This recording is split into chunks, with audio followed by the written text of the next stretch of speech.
Bridget O'Donnell vanished from Dublin in the winter of 1798. She was 22 years old, a servant in a Protestant household, and Catholic by birth. Her name appeared briefly in a missing persons notice, then disappeared from the record. No body was found. No arrest was made. No one was charged. She was simply gone.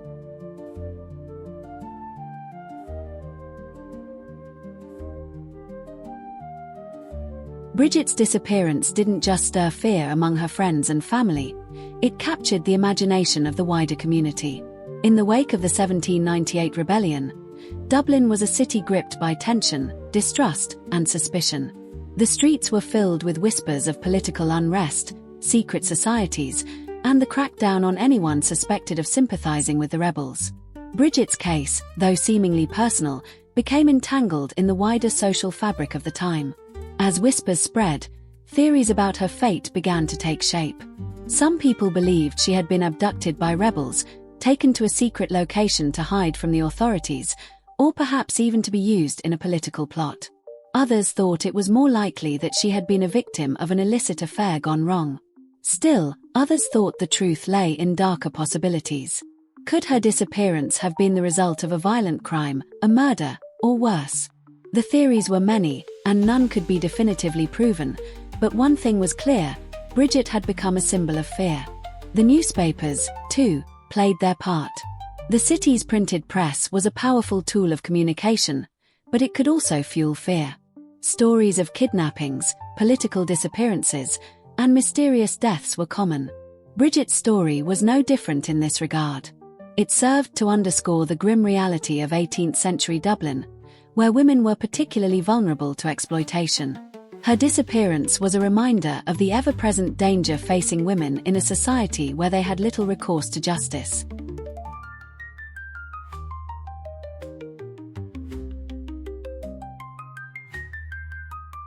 To understand Bridget O'Donnell's story, we must look closely at the role of women in late 18th century Ireland. Women like Bridget, young, Catholic, working class, had almost no legal standing. They were bound by service contracts, limited in mobility, and often subject to the authority of their employers. For many, life was a series of quiet burdens. There were no safety nets, no protections under the law, and certainly no institutions concerned with their welfare.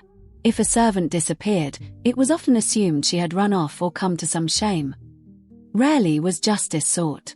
Dublin in the 1790s was not kind to poor women. The penal laws, though somewhat relaxed by that decade, had left deep scars in Catholic communities. While men were arrested or deported for sedition, women were more often left behind, unsupported and exposed. They worked in laundries, kitchens, and parlors, enduring long hours for minimal pay. A rumor of impropriety could destroy their position. If a woman like Bridget was accused, rightly or wrongly, of improper behavior, she might be dismissed without reference, leaving her homeless and desperate. Such was the thin line between employment and ruin. Reformers like Lady Arabella Denny had begun to speak about the plight of women, particularly fallen women, in Dublin. She founded one of the earliest institutions to support them, the Dublin Magdalen Asylum in Leeson Street. Yet even these efforts, though well-meaning, often carried a strong moralizing tone. Women were offered help only if they confessed their failings and submitted to strict religious discipline. Bridget's case may have been a victim of this kind of social thinking, where a missing woman was not seen as a tragedy, but as a cautionary tale.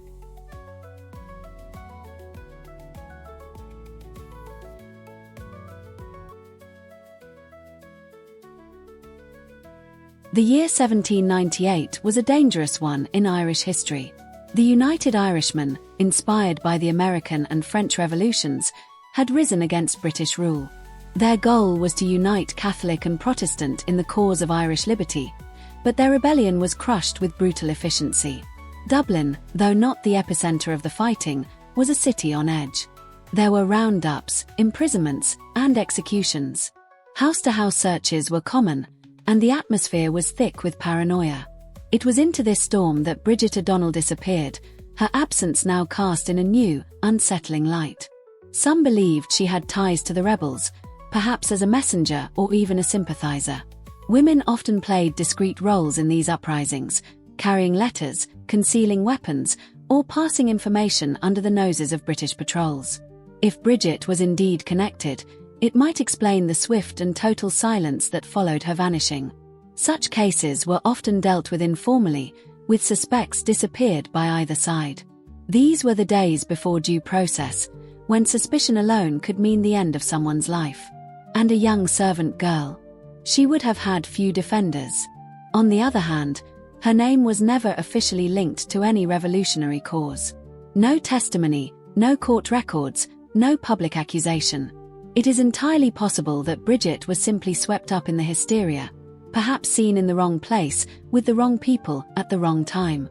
Or maybe her story became a convenient fiction, used to justify another round of crackdowns.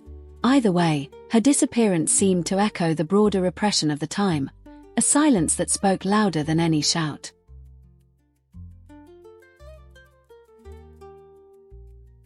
In the days immediately following Bridget's disappearance, disbelief was the dominant emotion among those who knew her. She was described as quiet, dutiful, and unlikely to flee without cause. Her employer, a widow of some local repute, reportedly told investigators that Bridget had never shown signs of unrest. But even this testimony was tinged with the assumptions of the time. Girls like that, one constable allegedly said, go where their shame leads them. The very idea that something sinister could have happened was, for many, harder to accept than the notion of scandal or escape. The dread grew slowly, spreading through the tightly woven web of servants, merchants, and neighbors. As the weeks passed with no word, those closest to Bridget began to fear the worst. Some said they'd heard a scream in the night, a sound cut short too quickly. Others reported strange figures on the road, or a man seen watching the house. But with no hard evidence, these accounts remained unconfirmed. In an age before forensics, a disappearance was a black hole. There were no missing persons databases, no police reports, only whispers and memory. Among the city's poorer districts, women began to speak more openly of the danger they lived with daily. Bridget's story, uncertain though it was, felt all too familiar. It was a warning. It spoke of doors locked too late, of footsteps behind you, of not being believed. Some began to blame the authorities for their inaction. Others turned their suspicions inward, looking at those who had been nearest to Bridget before she vanished. But suspicion, once unleashed, is rarely satisfied. It spreads, devours, and leaves nothing but silence.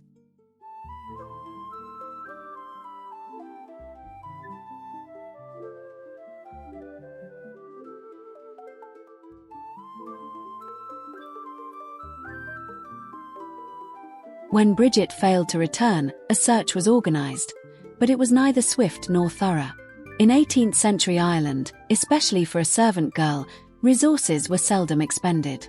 The widow who employed her reportedly sent 2 men to ask around the local streets and taverns, while a priest in the area offered prayers from the pulpit. Neighbors peered into alleyways and knocked on doors, but few expected resolution. The authorities, though informed, were reluctant to become deeply involved. They chalked it up to a runaway or a tryst gone wrong, a story repeated too often to raise alarm. Yet the efforts of ordinary people revealed a growing anxiety. Fields on the city's edge were searched. Wells were probed. The Liffey was watched in case a body should float to the surface. Even nearby churchyards were checked, though none admitted to burying a girl of Bridget's description. Dublin was full of nooks and shadows, old ruins, overgrown gardens, and unused lanes, and every one of them seemed to offer the possibility of a hiding place or a grave. Still, no trace was found. The more they searched, the more hopeless it seemed.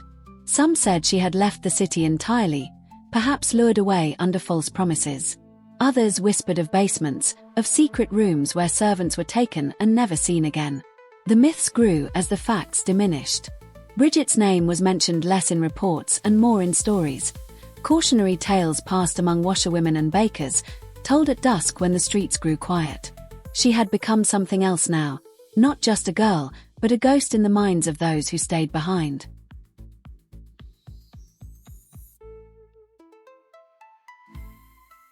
As the weeks passed and Bridget's name began to fade from official memory, something else took its place: rumor. Dublin, always alive with gossip and speculation, became a hive of whispered theories. Some claimed she had been seen boarding a coach bound for Cork, clutching a bundle and looking behind her with fear. Others insisted she had been abducted by press gangs, mistaken for a boy in her servant's coat and hauled off to sea. Even the absurd found traction. One tale said she had taken refuge in a convent, her silence bought with a vow of secrecy. The lack of evidence only made the stories more convincing. Each new version of Bridget's fate became a performance of its own, repeated in alehouses, markets, and firesides. A woman's disappearance, in an age of both superstition and suspicion, was never just a disappearance. It became a metaphor, a lesson, a warning. For the well-to-do, it was proof of servant instability. For the poor, it was another story of the forgotten. And for women, especially young and vulnerable ones, it was a reminder of how quickly they could vanish without consequence. Some stories took a darker turn. One rumor named a local doctor, said to be discreet in his services for fallen women, as someone who might have helped Bridget disappear permanently. Another pointed to a young soldier with whom she'd been seen speaking more than once.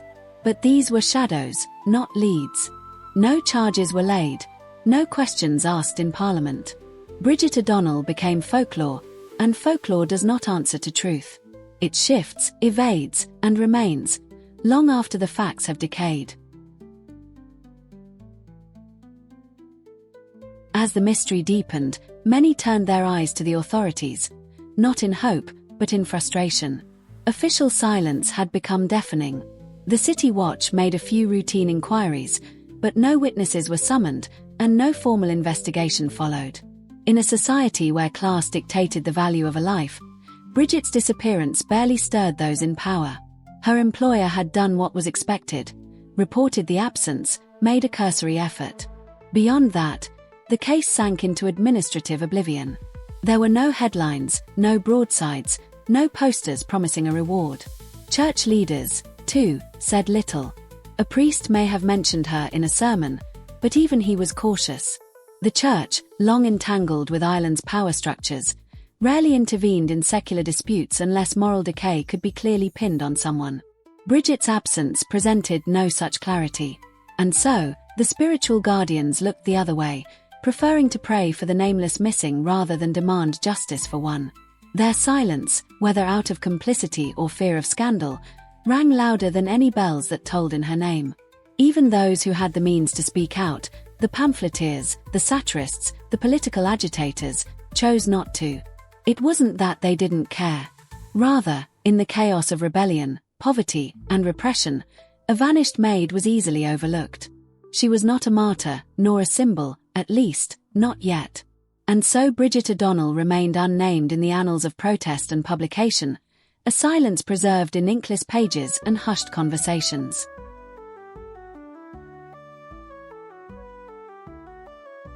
In the decades that followed Bridget's disappearance, her name slipped slowly from memory. No headstone was ever raised, no official record updated. She was buried only in rumour, and perhaps, somewhere, in the earth itself. Dublin's graveyards were crowded places, many unmarked and overgrown, with the poor laid to rest quietly and cheaply. If Bridget died the night she vanished, it's likely she was interred without ceremony, her grave indistinguishable from thousands of others. This anonymity was common, especially for women of her class. Their lives ended as they had been lived, in silence. In places like Bully's Acre, the city's paupers' burial ground, remains were often displaced to make room for others. Bodies were stacked, earth turned, and reused. Here, history was fragile, memory even more so. Occasionally, bones would rise after heavy rains, only to be reburied or discarded without note. Perhaps Bridget rested here, beneath layers of time and disregard. Or perhaps she lay beyond the city walls, buried hastily in some forgotten ditch, orchard. The possibilities, once countless, have hardened into impossibilities. With no body, there could be no reckoning. Only speculation remained. And yet, forgotten does not mean unloved. Some remembered. A name passed down through a family, or a vague tale whispered across generations. In some communities, her story endured, not in church records or government files, but in the oral tradition that defied the silence of history. Mothers told daughters to watch the roads at night, to beware the dangers that took Bridget. In this way, she lived on, not as a victim, but as a quiet guardian of caution. Her grave may be lost, but her presence lingered where the official world had failed to follow.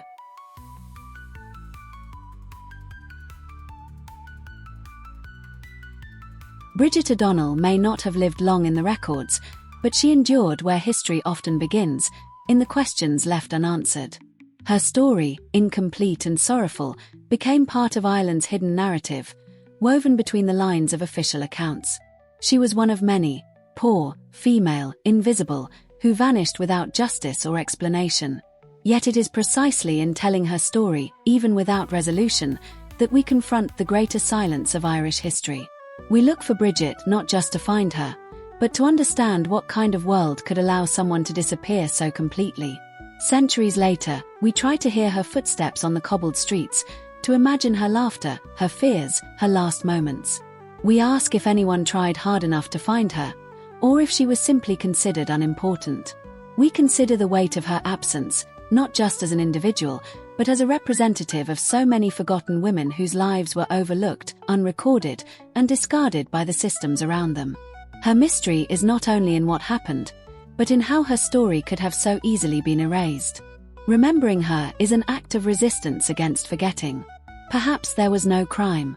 Perhaps there was no villain. Or perhaps the world itself was the villain, a society too indifferent, too divided by class and gender to care. But Bridget remains, because the echo of a missing voice carries further than silence. In the creak of a cottage door, in the rustle of old papers, in the pause before a mother's warning, she is there. Waiting, asking, softly, to be known. And so long as we ask who Bridget O'Donnell was, we honor every life like hers that history failed to see.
Step into the past and uncover the heart of Ireland. At Emerald Chronicle, we bring you hundreds of captivating documentaries exploring Irish history, myths, legends, and folklore. Our playlists guide you through Ireland's fascinating journey, from prehistoric Ireland, proto-historic and Celtic eras, and the early Christian and Viking periods, to the Anglo-Irish invasion and the lordship of Ireland. Delve deeper into the Tudor conquest and religious conflicts, the union with Great Britain and the Great Famine, the fight for independence and the divisions of the 20th century, and Ireland's evolution into the 21st century. Best of all, we keep all our documentaries at 15 minutes or less, making it easy to explore Ireland's history, even on a busy day. Every time you watch, you're supporting the upkeep of our channel. And when you share Emerald Chronicle, you're helping to promote Irish history and culture worldwide. We kindly ask you to like and share, and subscribe to Emerald Chronicle now. Let's keep Ireland's stories alive together.